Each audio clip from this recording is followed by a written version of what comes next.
Nous allons donc commencer ce grand sujet sur comment l'humilité est la véritable gloire, la gloire du chrétien. Et de plus en plus, vous voyez sur ces affiches infâmes que ces faux pasteurs comme les Marcelo Tunassi, Mamadou Kalambiri, Joël Tatou, Ivan Kassanou, les soirées de gloire qu'ils utilisent, qui ne sont rien d'autre que des soirées où ils adorent leur sirène Shekinah, qui est la fausse gloire, la Shekinah qui est la sirène. Et aujourd'hui, nous avons eu à cœur de vous montrer la véritable gloire du chrétien, qui n'est rien d'autre que l'humilité. L'humilité, mes frères et sœurs. L'humilité, c'est un grand attribut de notre Seigneur et Sauveur Christ Jésus par rapport à notre marche avec lui. C'est un grand trait de caractère pour tout chrétien véritable. Si tu n'es pas chrétien, tu ne peux pas comprendre ces choses. Rien que les vrais chrétiens peuvent comprendre l'infinie grandeur de l'humilité. Le Seigneur Jésus-Christ était humble depuis sa naissance, de roi, de fils de Dieu, de roi des rois, Seigneur des seigneurs. Il était, regardez comment il est venu sur terre. Il est né dans une étable puante, ayant la fiente des animaux qu'on élevait. C'est là où il est né, dans l'étable. Il n'est pas né dans un hôtel 5 étoiles. Et tout au long de son séjour ici sur terre, de son ministère terrestre, il nous a donné un exemple d'humilité, étant quelqu'un d'accessible, étant quelqu'un de simple. Et on peut voir comment Nicodème s'était rendu de nuit vers Jésus-Christ. Qu'est-ce qu'on peut comprendre dans cette histoire? Dans Jean chapitre 3, nous voyons que Nicodème s'est rendu de nuit vers Jésus. Donc c'était quelqu'un de tellement simple, quelqu'un d'accessible. Vous pouviez le contacter à n'importe quelle heure, même la nuit. Et Nicodème le savait, c'est pour cela qu'il s'est rendu vers Jésus de nuit. Quel homme humble! Un homme qui n'avait pas un vêtement sacerdotal qui le différenciait de ses disciples. Un homme qui n'avait pas un siège spécial, un trône ou une estrade ou un podium qui le différenciait de ses disciples. Un homme qui ne se faisait pas porter sur le dos quand il prêchait. Un homme qui ne se faisait pas soulever quand il prêchait. Un homme tellement humble. Il n'avait pas de place spéciale. Il n'avait pas de services spéciaux. Il a fallu que Judas qui l'a trahi, qui l'a vendu, il a fallu que Judas lui donne un baiser pour que les chefs du peuple qui étaient venus l'arrêter, les huissiers et autres qui étaient venus l'arrêter, le reconnaissent. Sans le baiser de Judas, on ne pouvait pas distinguer Jésus du reste de ses disciples. Il était comme ses disciples, les mêmes vêtements, les mêmes habits. Ils mettaient la main dans la même assiette. Ils dormaient ensemble. Il n'avait pas de place spéciale. Il nous a donné un modèle d'humilité à suivre. Et pendant que j'introduis cet enseignement, je vous prie de tourner vos Bibles dans 2 Timothée, chapitre 3, cette grande prophétie de la fin des temps. 2 Timothée, chapitre 3, à partir du verset 1. Pourquoi nous commençons par ce verset? Parce que ce verset donne une grande prophétie. Ça nous montre comment les hommes devaient être dans cette fin des temps. Et je vais laisser parler la parole de Dieu. Mes frères et sœurs, lisez avec moi. Nous sommes dans 2 Timothée. Sache que dans les derniers jours, il y aura des temps difficiles.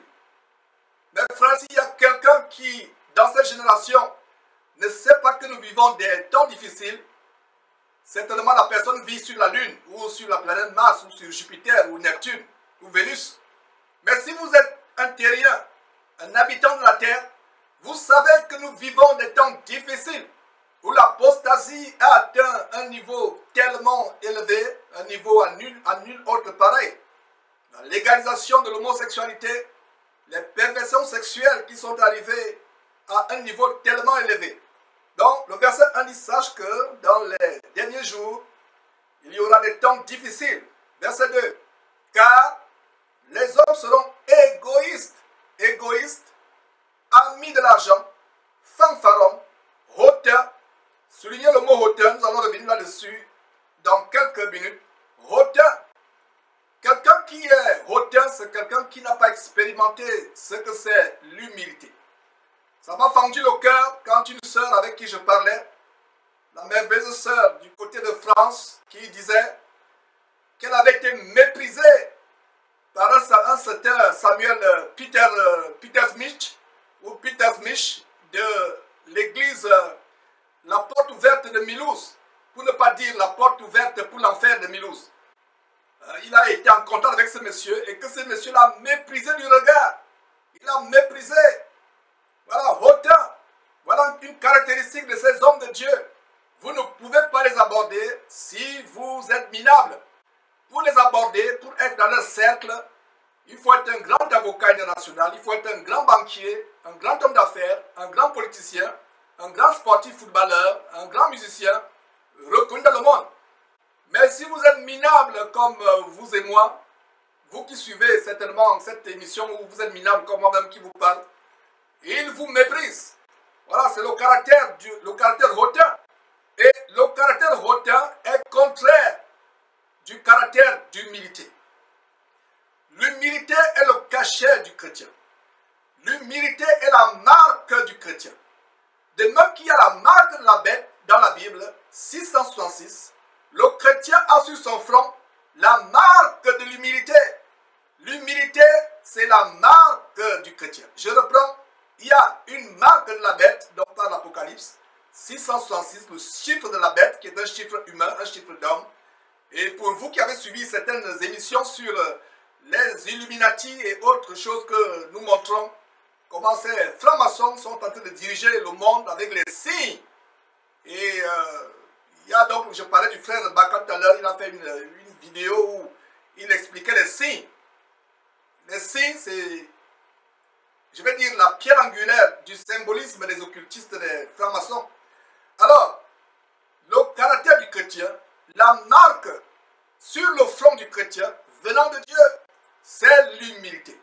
Mon frère, ma soeur, ou cher pasteur qui te dit serviteur du Seigneur Jésus-Christ, si tu n'as pas l'humilité, la modestie, parce que l'humilité va avec la modestie, et le contraire d'humilité, c'est le caractère fanfaron, c'est le caractère hauteur. Donc il a dit sur le verset 2, car les hommes seront égoïstes, amis de l'argent, fanfarons, hauteurs, blasphémateurs, les blasphèmes.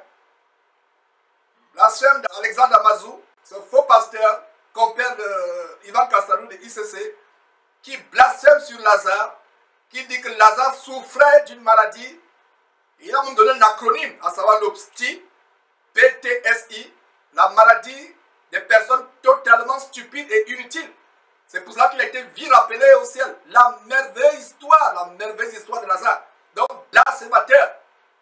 Blasphémateur. Et un autre dimophore, Léon Miang, qui dit qu'il hait la tête de Malachi. Voilà des personnes blasphématrices qui blasphèment, mes frères et sœurs, parlant de manière injurieuse.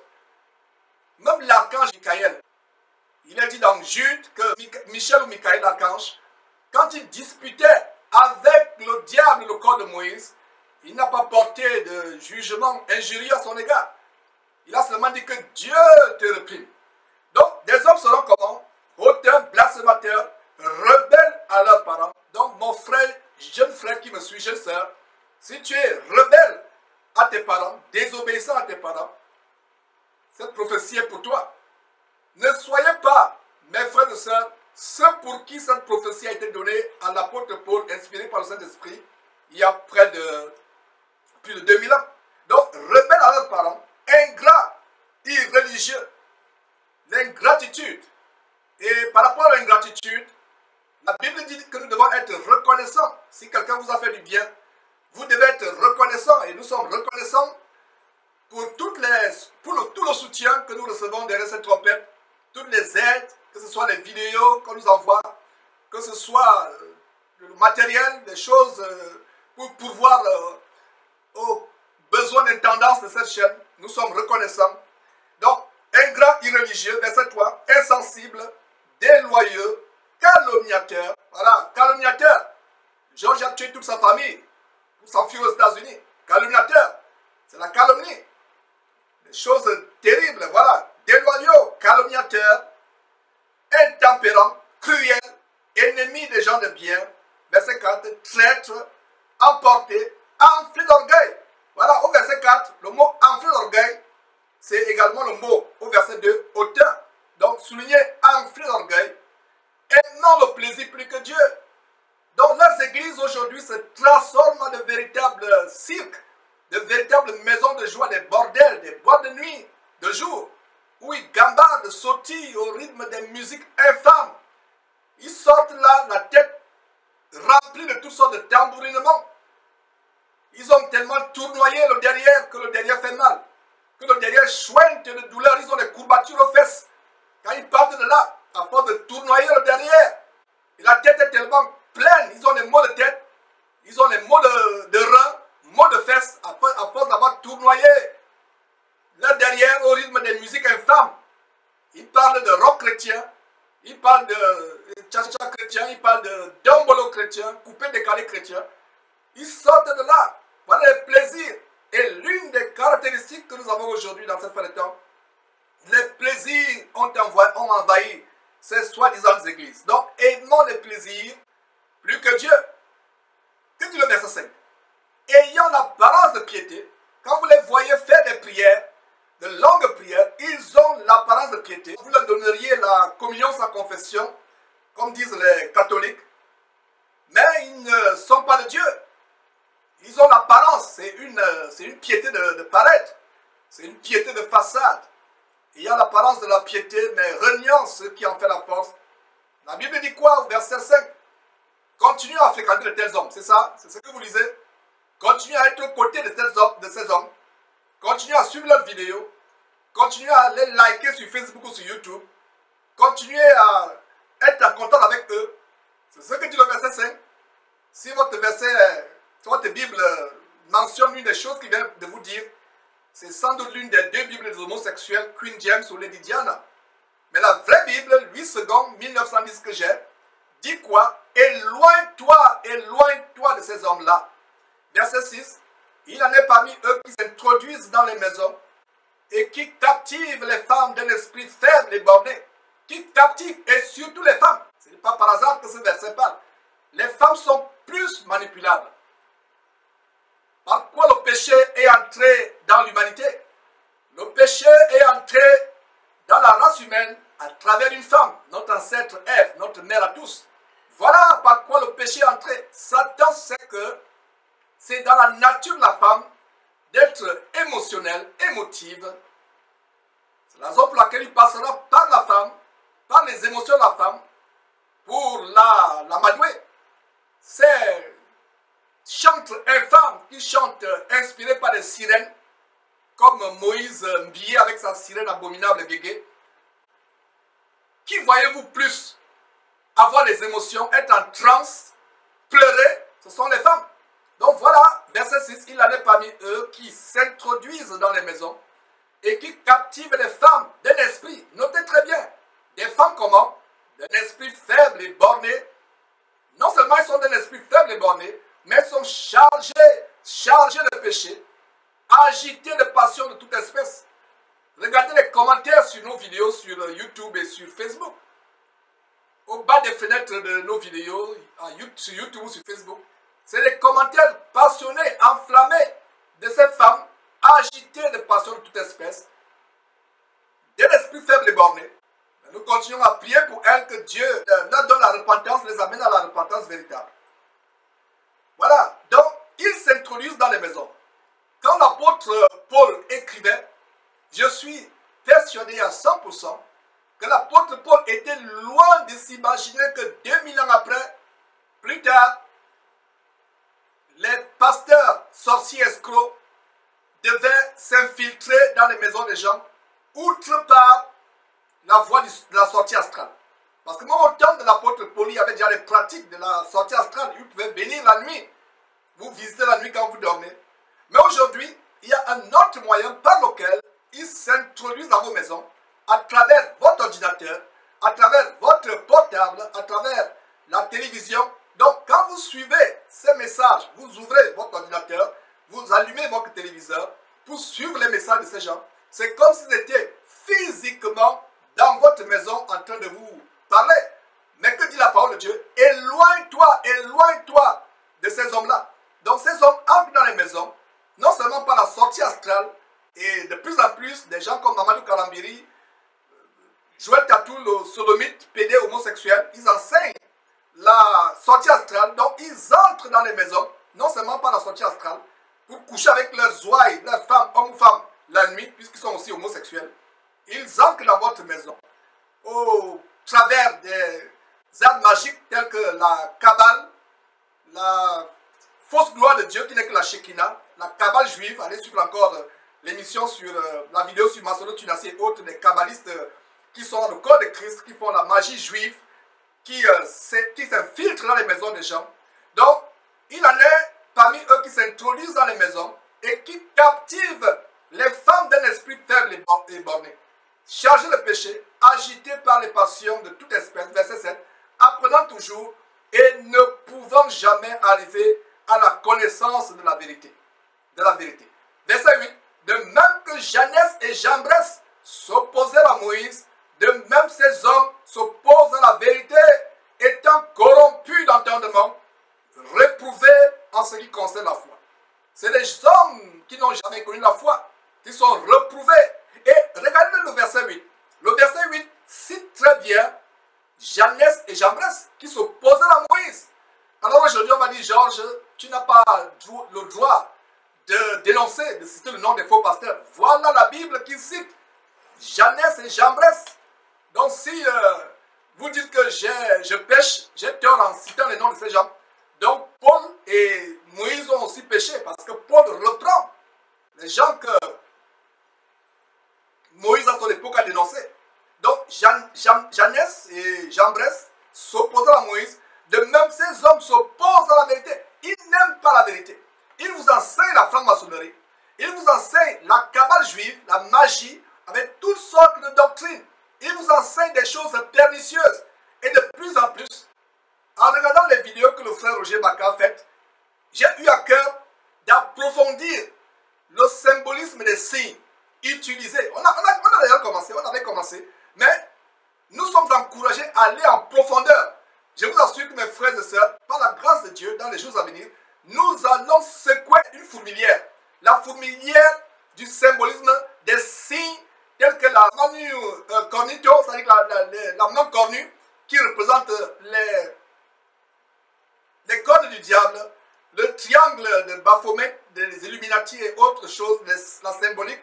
Nous allons explorer ça de plus en plus. Donc, ces gens ne connaissent pas Dieu. Ils sont réprouvés en ce qui concerne la foi, corrompus d'entendement, aimant l'argent. Donc, le verset 9 dit, mais ils ne feront pas de plus grand progrès, car leur folie, notez très bien, leur folie sera manifeste. Et je vous assure, l'heure est venue où le Seigneur Dieu va exposer de plus en plus ces faux pasteurs. Leur folie sera manifeste devant tous, de plus en plus. Cela va arriver dans les jours qui suivent.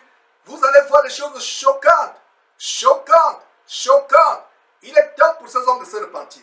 Donc, mes frères, voilà un bon passage pour lire et voir comment les prophéties de la fin des temps sont en train de se réaliser devant nos yeux. Mais nous allons revenir sur un détail tellement important, le verset 2. Le verset 2 dit qu'il y aura, ces hommes non seulement seront égoïstes, amis de l'argent, fanfarons, hautains. Regardez la fausse gloire, les soirées de gloire. Et de plus en plus, nous allons faire des émissions où nous montrerons l'origine diabolique de ces soirées de gloire. Qu'est-ce qu'il y a derrière? Voilà des personnes qui se font porter pour qu'ils prêchent. Il faut qu'ils soient sur le dos de quelqu'un. Il faut qu'ils soient sur le dos. Voilà la marque de la bête, la marque de la flétrissure sur ces gens. Ils n'ont pas la marque de Dieu sur eux, c'est-à-dire l'humilité qui est le sujet de cette émission. Ils ne peuvent pas prêcher étant sur le sol. Il faut que ses pieds soient sur le dos des gens pour prêcher. Il faut qu'il soit califourchon sur le dos de quelqu'un pour prêcher. Il faut qu'il hypnotise ses ouailles, le transformant en véritable cheval pour prêcher. La fausse gloire, la gloire du monde, la gloire de l'élévation diabolique par la Shekinah, leur sirène. Voilà les choses que nous allons dénoncer. Il ne peut pas prêcher, il faut qu'il soit élevé sur un siège pour prêcher. J'espère que ces gens ont bien suivi l'histoire, le cas de Miles Monroe qui est mort dans son avion privé. Ou alors Eddie Long, le sodomite PD qui est mort de sida, qui se faisait porter. Voilà les personnes qui sont des véritables rois télé. Même l'ange en Apocalypse a dit à Jean à 2 reprises de se lever, de ne pas se prosterner. Voilà les personnes, leur regard ne doit pas croiser celui de leur pasteur roi télé. Ils doivent fermer les yeux, s'allonger sur le sol. La gloire du monde. Le Seigneur Jésus dit, à quoi sert-il un homme de gagner le monde entier s'il perd son âme? Peu importe les limousines qu'on leur donne, les tapis rouges. Voilà, ces personnes ne connaissent pas Dieu. Dieu ne les connaît pas. Ils organisent la soirée de gloire. Il n'y a aucune gloire là-dessus. C'est la gloire de la chair, la gloire de la terre. De même que le diable dans Luc chapitre 4 ou Matthieu chapitre 4 a dit à Jésus que si Jésus-Christ se prosternait, il donnerait toute la gloire. C'est la fausse gloire, la gloire du diable. Regardez, ils ont même des étoiles, comme Billy Graham, qui est l'idole d'Éric Sellerier, qui a carrément son étoile sur le boulevard de Hollywood en Californie, ici aux États-Unis. Regardez les choses terribles. La gloire du monde. Il faut que quelqu'un prêche sur son terre de ferraille, dont il s'en glorifie. Voilà donc une image qui vaut 1 milliard de mots. Des limousines avec des plaques d'immatriculation personnalisées, avec leur nom personnel sur la plaque d'immatriculation. Comme vous pouvez voir avec le cas de Duncan Williams. Où est la gloire de Dieu dans tout cela? Il est temps que nous rétablissions une nouvelle génération de chrétiens qui ne se font pas ouvrir les portières ayant des gardes-corps, pour ne pas dire les anges gardiens avec des épaulettes de policiers et de militaires, des anges gardiens avec des épaules ayant 5 étoiles, des commissaires de police, commissaires divisionnaires, des personnes qui se prennent pour des dieux avec leurs habits sacerdotaux, des francs-maçons. Ce n'est que dans la franc-maçonnerie, mes frères et sœurs, qu'il y a la pratique des toges. Regardez cette femme qui se prosterne devant son Dieu exaucé, Gigi Lungu. Regardez ces personnes qui sont remplies de démons, qui vous transfèrent les démons. C'est terrible, c'est terrible. Donc, nous sommes là pour exposer l'abomination. Voilà là où nous sommes arrivés. Nous ne faisons que lancer cette émission pour vous montrer à quel point nous sommes arrivés. D'où l'humilité. Mon frère, ma soeur, si tu n'as pas l'humilité, quelle que soit la gloire dont tu peux te prévaloir, c'est la gloire du diable. Parce qu'il a dit dans Matthieu chapitre 4, Luc chapitre 4, que le diable montra à Jésus toute la gloire de la terre. Voilà la gloire du monde. Les terres de ferraille dont il s'enorgueillissent, dont il se vend, la poussière, il ne restera pièce sur pièce, pierre sur pierre, qui ne sera détruite. Voilà des personnes qui sont des véritables VIP. On vous a montré une vidéo où des ministres norvégiens sont tellement simples, prenant des transports en commun, n'ayant pas de garde-corps, mais eux, regardez comment les gens se prosternent devant eux, de véritables dieux. Toi, homme de Dieu, peut-être que tu as été séduit par ces choses, mais il est temps pour toi de te repentir, de retrouver la marque de Dieu. La marque de la bête, c'est 666. Elle est déjà sur le front de ces faux hommes de Dieu. Toi, homme de Dieu véritable, fuis ces choses. La gloire du monde, les bling-bling. Recherche la véritable gloire de Dieu. Efface, s'il est possible, cette marque de la bête qui est sur ton front. Reçois la véritable marque de Dieu qui est l'humilité. L'humilité qui précède la gloire. Mes frères et sœurs, nous allons prendre une pause et commencer cette émission. C'était vraiment l'introduction pour vous montrer à quel point nous sommes arrivés. Il est important que les serviteurs de Dieu retrouvent le plus grand trésor, la vraie gloire qui est l'humilité. Parce que le Seigneur Jésus-Christ a promis que l'humilité devait précéder la gloire. Si quelqu'un veut être le plus grand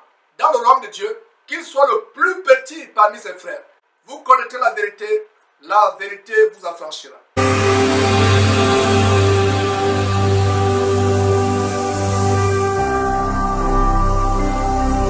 Jésus-Christ TV, vous connaîtrez la vérité et la vérité vous affranchira. Laissez-moi vous poser une question, comme nous continuons cette émission. Ma question est la suivante.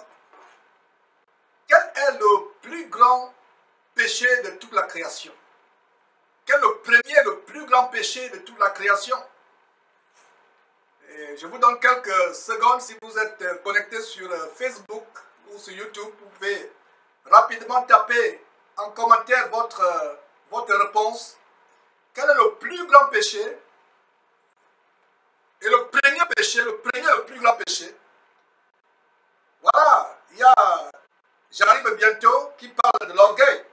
Voilà, qui parle de l'orgueil sur YouTube. Et j'arrive, la personne, le frère ou la sœur, dont le nom de...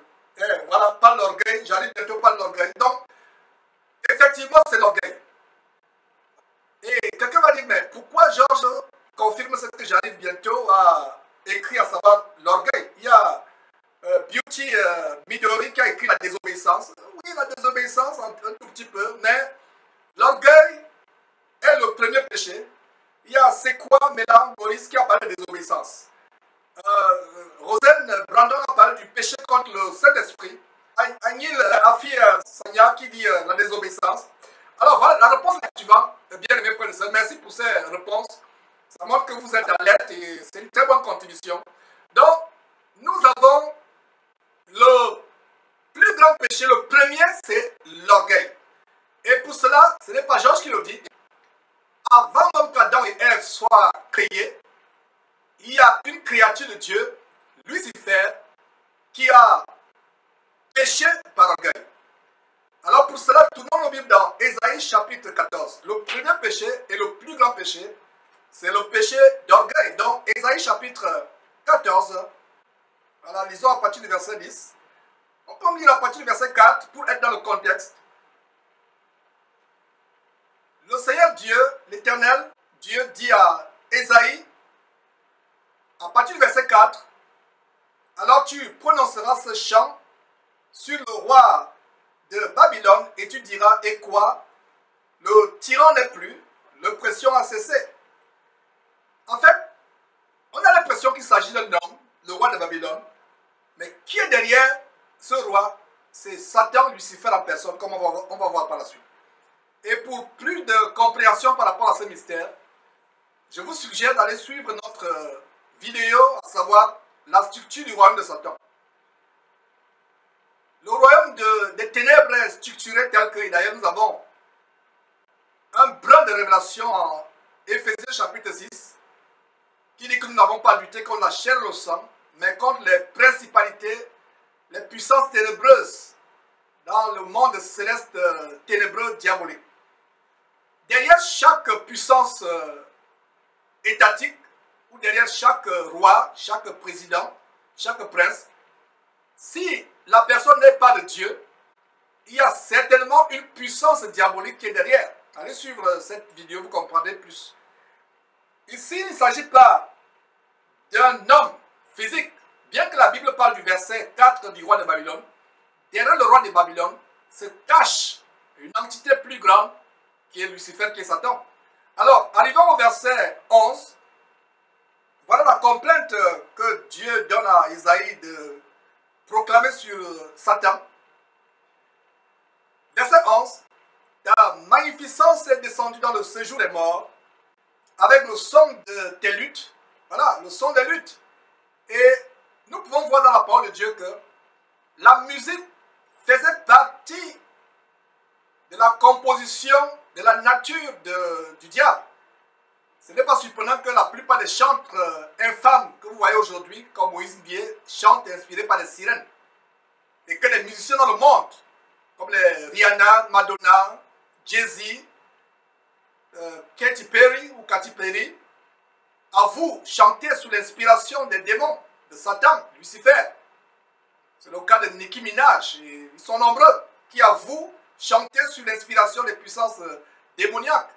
On a montré il y a quelques jours Madonna qui chante elle aussi inspirée par la Shekinah. Cette Shekinah qui est la fausse gloire mais qui est en réalité une sirène. Donc, avec le son de tes luttes, verset 11, sous toi est une couche de verre. Il est dit de l'enfer qu'il y a un verre qui ne s'éteindra point.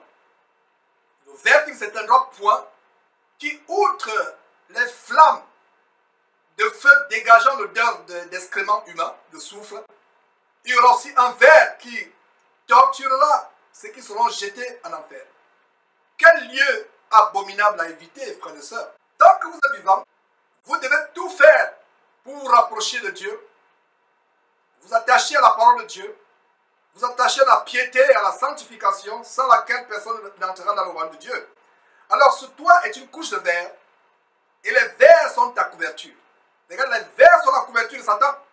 Le verset 12 continue avec la révélation. Te voilà tombé du ciel, astre brillant, fils de l'aurore, tu es abattu à terre. Voilà ce que je vous expliquais. Le roi de Babylone, au verset 4, un être humain ne peut pas tomber du ciel. Et vous comprenez que le roi de Babylone n'est que la façade d'une entité qui est derrière, qui est Lucifer, comme ce verset 12 nous montre. Te voilà tombé du ciel, astre brillant, fils de l'aurore, tu es abattu à terre, toi le vainqueur des nations. Regardez l'orgueil, le caractère hautain dont parlait 2 Timothée chapitre 3 verset 2. Le caractère hautain commence à partir du verset 13. Tu disais en ton cœur. Regardez l'orgueil, le cœur. Et la Bible nous dit de garder notre cœur plus que toute autre chose, car c'est de lui que viennent les sources de la vie. Mon frère, ma soeur, chasse l'orgueil de ton cœur. Ce n'est pas parce que tu as commencé à te sanctifier que tu vas mépriser et regarder d'en haut une sœur ou un frère qui lutte encore avec les produits cosmétiques ou l'amour du monde.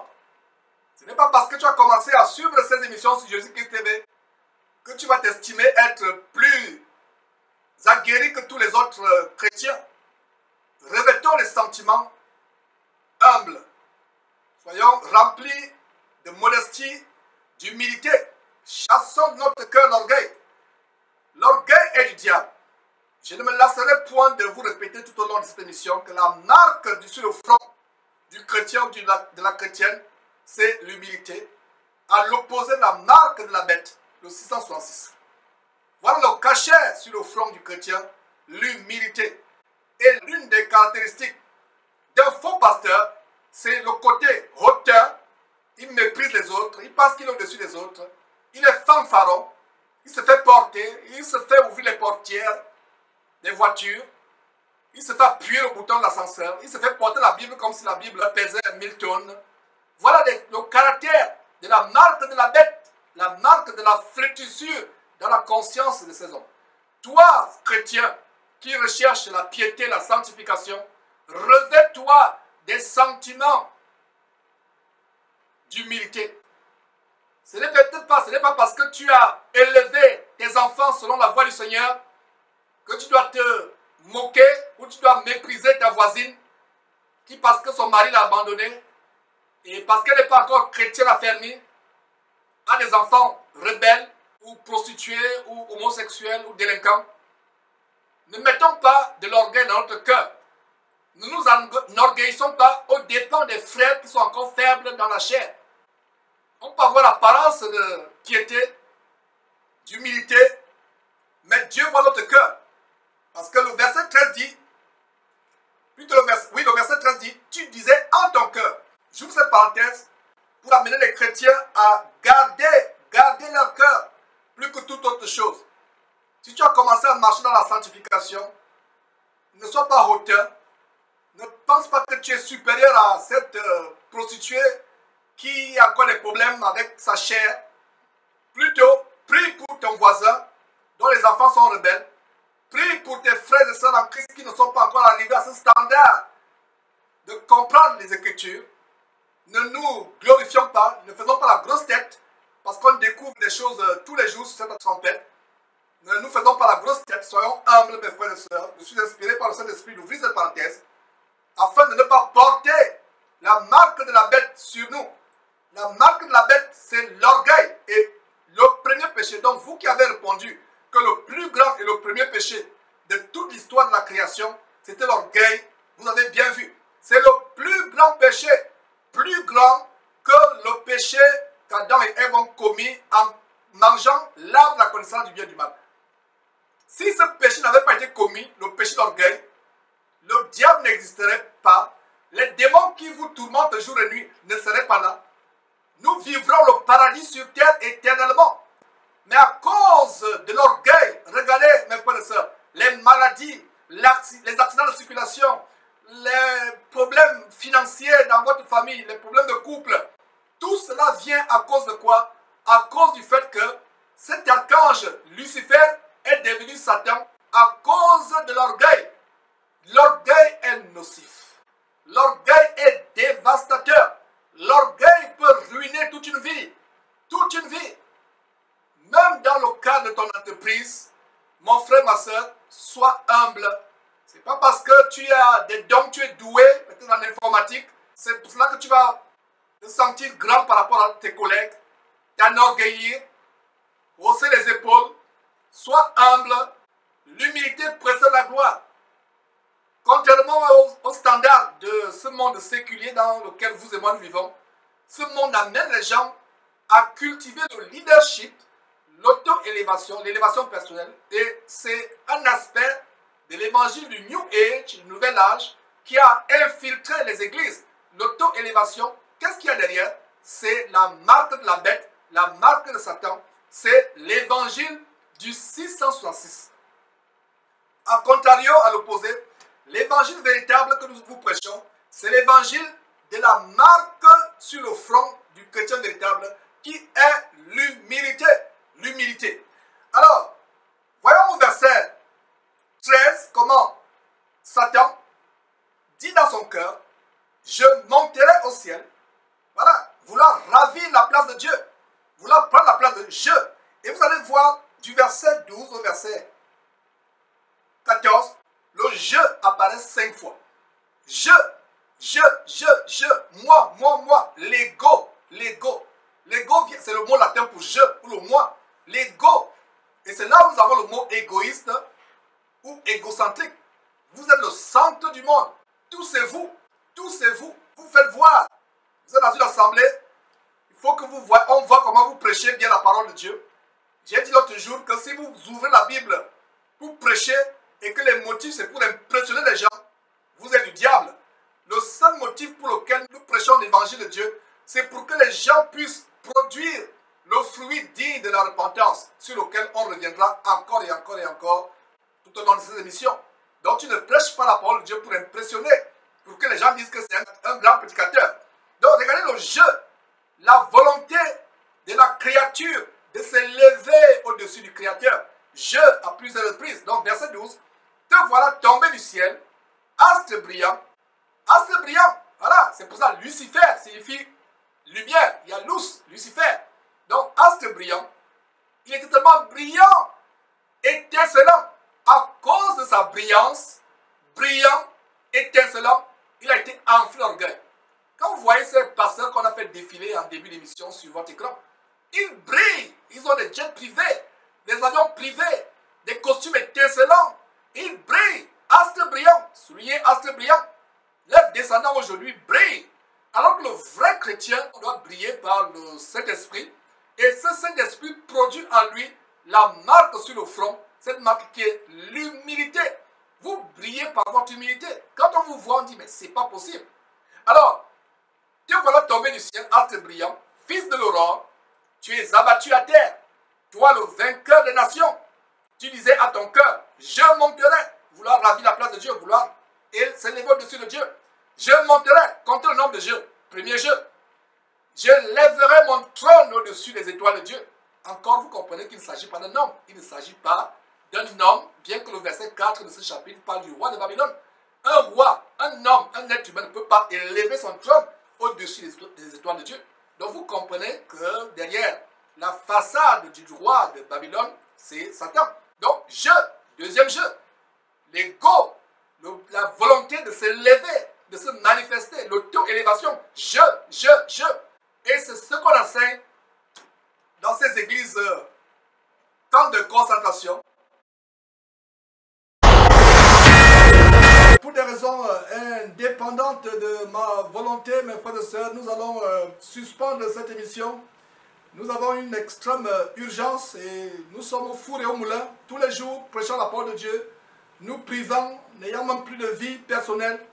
Mais là, nous avons une extrême urgence. On va suspendre cette émission.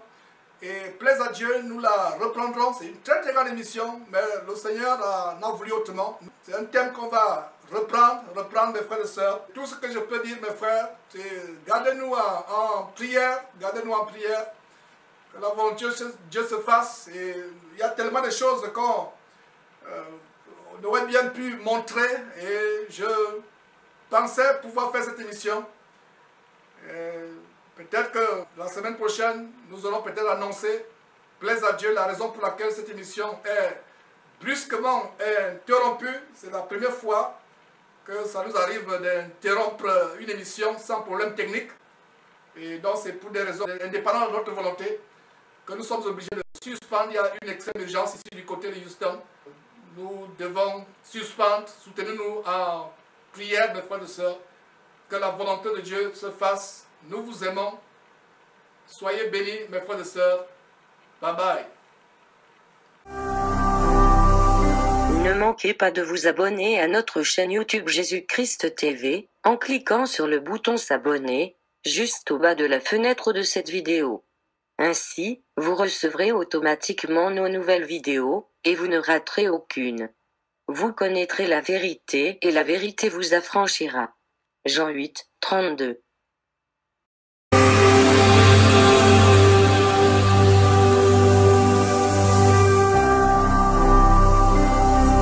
Jésus-Christ TV, vous connaîtrez la vérité et la vérité vous affranchira.